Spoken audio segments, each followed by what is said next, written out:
Okay, one news that came out today is one brand that I think many people don't know of, but they are high-end brand, very high-end. They make expensive stuff. And that is Audiozen.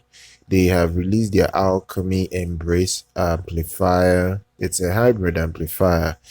It's pretty much. Seven dual purpose, pretty much. It's the brand, they have been making high-end stuff for a very very long time now. With this Alchemy hybrid integrated amplifier, it is serving two purposes. It's a preamplifier as well as a power amplifier on its own. It's coming with a very good build quality. You know, the the company claims that they are trying to give you a better internal chips, like the build inside it, to present better sound quality. So they claim they have NOS tubes inside. They have ClarityCap ESA series propane capacitors. They have a transistor, power stage. They have very good toroidal. They actually have three toroidal transformers in it to give it the power that it needs. Uh, so this is a very powerful amplifier, preamp integrated amplifier. It is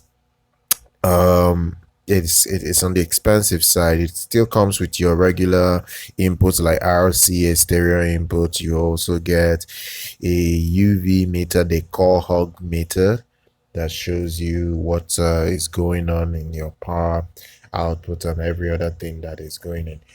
You also have other connections to it that you can use, so like balanced connection is there. One more thing is that the price, even though it's on the high side, I think it's reasonable. It is 3,900 US dollars. So it's expensive, but it is not out of reach for most people. In the audio community, when you look at the things that are coming out these days, you will understand that this is not really that crazy in price. It's just whether you can afford it. So it looks like this. It is quite nice. It looks decent overall. It's not cheap, but if you can afford the Alchemy Embrace, you go for it. I'll leave the specs in the description if you want to see that for yourself. Do subscribe to our channel, do like our content, follow on social media. I'm going to see you guys next time.